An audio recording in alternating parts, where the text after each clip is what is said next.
মিরপুরের ধানক্ষেত না হইলেই বাংলাদেশ যে মুখ থুবড়ে পড়ে প্রমাণ পাইছেন। লিটন টস করার সময় বলছিল 150 হইলেই মোটামুটি ঠিক আছে, ভালো স্কোর। এরা যে উইকেট বোঝে না, টের পাইছেন।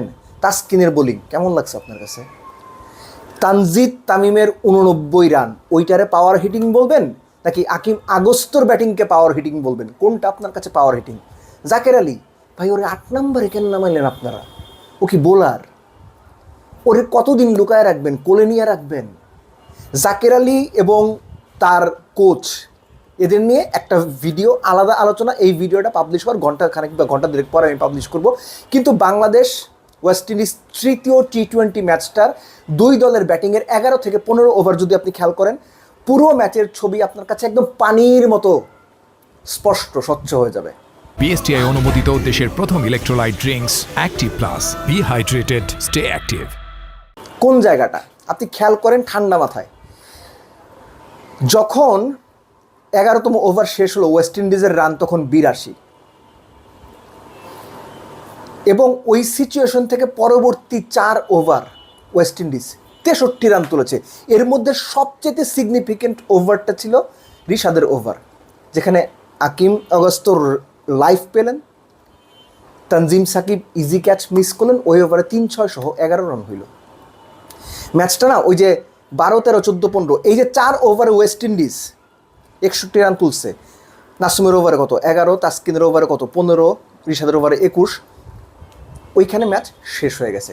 বাংলাদেশের ইনিংসে আসেন, বাংলাদেশ 12 ওভার শেষে রান ছিল 90, 10 ওভারে 67। পরের 2 ওভারে বাংলাদেশ 23 রান করছে, 11 এবং 12। 11তম ওভারে 11, 12তম ওভারে 12 রান করছে বাংলাদেশ। দারুণ একটা প্ল্যাটফর্ম ছিল। কিন্তু ইন্টারেস্টিংলি 13 এবং 14 এই 2 ওভারে বাংলাদেশের রান তুলছে বোধহয় 9। তখন ওই 2 ওভারে যে স্পেশাল ক্রিয়েট হয়েছে, ওই 2 ওভারের স্প্যানে আনফর্চুনেটলি তার পরের সময়টুকু বাংলাদেশ শুধু স্ট্রাগলই করছে। বাংলাদেশ চলতি বছরের শেষ 5 ওভারে গড়ে 8-এর বেশি ইকোনমিতে রান তুলতে পারে নাই, অর্থাৎ গড়ে শেষ 5 ওভারে বাংলাদেশ 40-এর বেশি রান তুলতে পারে নাই। এই ম্যাচেও আনফর্চুনেটলি বাংলাদেশ শেষ 7 উইকেট হারাইছে 42 রান। এবং এই যে রিশাদকে 5 নম্বরে নামাই দিলেন, অন্য ম্যাচে এর আগে একটা সিচুয়েশন ছিল, তখন হয়তো ঠিক ছিল, কিন্তু এখন আপনার 32 বল বাকি আছে, আপনার 2 জন স্পেশালিস্ট ব্যাটসম্যান বাইরে আছেন, যাদের 2 জনকে আপনারা ফিনিশার বা অন্তত একজনকে ডেফিনেটলি ফিনিশার হলে খেলাচ্ছেন। তাদের বাদ দিয়ে আপনি কেন রিশাদকে পাঠাবেন ওখানে? তারপরে সোহানের পরও তো পাঠাইতে পারতেন জাকেরকে, না নাসুম। অর্থাৎ রিশাদ নাসুম 2 জনের ওপর যতটুকু ভরসা, জাকেরের ওপর টিম ম্যানেজমেন্টের বা ক্যাপ্টেনের ওই ভরসাটুকুও নাই যে ও পারবে কিছু। তাহলে ওর টিমে নিছেন কেন? কোন কারণে? ও কি বোলার? এক্সট্রা উইকেট কিপারের দরকার ছিল? সেটাও তো না, লিটন তো আছে, সোহান তো ছিল। এই যে গুবলেটটা পাকাইছে, এই গুবলেটটা থেকে কিন্তু এরা উঠতে পারতেছে না। একদম জগা খিচুড়ি বানাই ফেলছে সব কিছু ভাই। যাতা অবস্থা, এই যাতা অবস্থা থেকে বের করতে হলে ড্রেসিং রুম থেকে এই যে ঘোট পাকানো লোকজন আছে এদেরকে সরাইতে হবে, নইলে কোনো ওয়ে নাই। তানজিদ তামিমের ব্যাটিং আমি ব্রিলিয়ান্ট বলতে পারছি না, আমি খুবই দুঃখিত, আন্তরিকভাবে দুঃখিত। কেন বলতে পারছি না জানেন? এই যে আকিম আগস্ত নামে একটা ইয়াং প্লেয়ার 50 করেন 200 স্ট্রাইক রেটে, আর আমাদের প্লেয়াররা 89 করেন 150-এর কাছাকাছি স্ট্রাইক রেটে। খুব সিগনিফিকেন্টলি তানজিদ তামিম যে কয়টা বল খেলছেন, ওই কয়টা বল ওয়েস্ট ইন্ডিয়ার টপ অর্ডারের যে কোনো ব্যাটসম্যান খেললে আই গেস 100-র ওপরে রান করতো। তানজিদ তামিম এবং তার দলের বাংলাদেশের টোটাল 151 রানের অলমোস্ট 59% রান নিজেই করছে সে, এবং সাইফ হাসানের রান বাদ দিলে, এক্সট্রা বাদ দিলে বাকি 9 জন মিলে করছে 34। ওই হিসেবে তানজিদ তামিম দুর্দান্ত ইনিংস খেলছে, মানে আউটস্ট্যান্ডিং। এই বছরে বাংলাদেশের টপ রান স্কোরার, এই সবচেয়ে বেশি এক বছরে 50 করছে 7টা, সবচেয়ে বেশি ছক্কা 4। These are outstanding facts. কিন্তু আপনি যদি গ্লোবাল স্ট্যান্ডার্ডে হিসেব করেন, বড় করে হিসেব করেন, অনেক দূরে তাকান, আপনার নজর যদি উঁচু হয়, আপনি যদি বিরাট কিছু চিন্তা ভাবনা করার সাহস দেখান, তাহলে তানজিদ তামিমের ইনিংসটা বাংলাদেশের কনটেক্সটে it's a good innings, okay type innings, ভালো ইনিংস।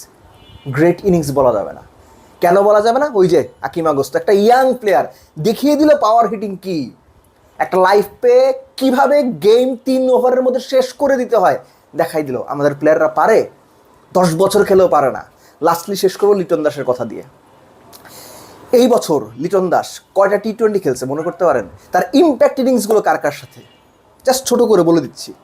নেদারল্যান্ডস, শ্রীলঙ্কা, সংযুক্ত হংকং, বড় টিমের সাথে লিটন দাস বরাবরই ফ্লপ। এবং আপনি যদি বড় টিমের সঙ্গে হিসাব করেন, লিটনের এভারেজ 20-এর কম, স্ট্রাইক রেট 110-15। এবং এটা আমি এর আগেও বলেছি, আমাদের এই লিটনকে মেনেই চলতে হবে যে লিটন 10 ম্যাচ পর একটা দারুণ ইনিংস খেলবেন, আমরা সেটার স্তুতি করব, প্রশংসায় ভাসাবো, এবং আলটিমেটলি সেটা সেই টাইপেরই ইনিংস থাকবে, প্রশংসায় ভাসানোর মতোই। কিন্তু বাকি সময় লিটন আসবেন, যাবেন, মিডিয়াতে আজে বাজে কথা বলবেন, নিজের টিমমেটকে অপমান করবেন, অনেক কিছু করবেন। আমরা মোনালিসা বলবো, লিওনার্দো দা ভিঞ্চি বলবো, আর অনেক কিছু বলবো। কিন্তু লিটন, যে লিটন 10 বছর আগে দেখেছেন ওই লিটনই থাকবেন। বাংলাদেশেও 10 বছর আগে যা দেখেছেন ওই বাংলাদেশই তো আছে। সো লিটনরা কেন বদলাবেন? লিটনরা বদলাইলেই তো বাংলাদেশ বদলাইতো। লিটনরা বদলাননি, বাংলাদেশও বদলায় নাই, যা চলছিল সেভাবেই চলছে, এবং আগামীতেও মোস্ট লাইকলি এভাবেই চলবে। ভাই, আপনারা যেভাবে ওয়েস্ট ইন্ডিজের বিপক্ষে টানা 3 ম্যাচে হারলেন, যেভাবে আপনারা এমন একটা দলের বিপক্ষে হারলেন, সেই দলটা নেপালের কাছে, যারা কেবল ক্রিকেটে শৈশব থেকে কৈশোরে পদার্পণের চেষ্টা করছে, তাদের বিপক্ষে সিরিজ হেরে আপনার বিপক্ষে খেলতে নেমেছে। আপনার দলের ব্যাটাররা যেভাবে ফেইল করেছেন ম্যাচের পর ম্যাচ, এবং তারপরে ওই ব্যাটিং কোচের অলিখিত দায়িত্বে যিনি বাংলাদেশি বংশোদ্ভূত কোচ, যেভাবে তার নিজের সিদ্ধান্তগুলোকে চাপিয়ে দিয়েছেন, বাস্তবায়ন করেছেন, সিন্ডিকেটকে শেষ ম্যাচ পর্যন্ত জোরদার রেখেছেন, আমাদের লজ্জা লাগে। বাংলাদেশ আজকে যেভাবে হেরেছে, সবার অপেক্ষা ছিল শুরুর দিকে যে আসলে তানজিদ হাসান তামিম কি শতকটা করতে পারবেন, বাংলাদেশের তৃতীয় ব্যাটার হিসেবে টি-20-তে তিনি কি সেঞ্চুরি হাঁকাতে পারবেন। চট্টগ্রামের মাঠে চট্টগ্রামের 2 সন্তান তামিম ইকবাল এবং পারভেজ হোসেন ইমন, বাংলাদেশের টি-20-র 1 এবং 2 নম্বর সেঞ্চুরিয়ান, এখানটায় সেঞ্চুরি করেন নাই। কিন্তু তানজিদ তামিম হয়তো চট্টগ্রামেই সেই সেঞ্চুরিটা করবে। 89-তে তিনি আউট হয়ে গেছেন, কষ্ট বেড়েছে। এরপরের অপেক্ষা বেড়েছে, বাংলাদেশ কখন পরাজিত হবে, এখনো এত লেট হচ্ছে কেন? এই যে 89-এর গল্পটা বললাম, লজ্জার গল্পের সাথে এই 89-কে যদি আপনারা প্যাচ আপ করেন, কি দেখতে পাবেন? বাংলাদেশের 89 রান তানজিদ তামিম, এবং 22 বলে 23 রান করেছেন সাইফ হাসান। আর বাকি 9 ব্যাটার মিলে, 11 জন ব্যাটসম্যান, বাংলাদেশ তো অল আউটই হয়েছে, 9 ব্যাটার মিলে করেছেন 34 রান। এই যে 9 জন ব্যাটসম্যান 34-এর বেশি করতে পারেন নাই, বাংলাদেশ শেষ পর্যন্ত কোনো মতে তাসকিন আহমেদের সেই দুর্দান্ত ছক্কার কারণে 150-এর ফিগারটা পেরিয়েছে।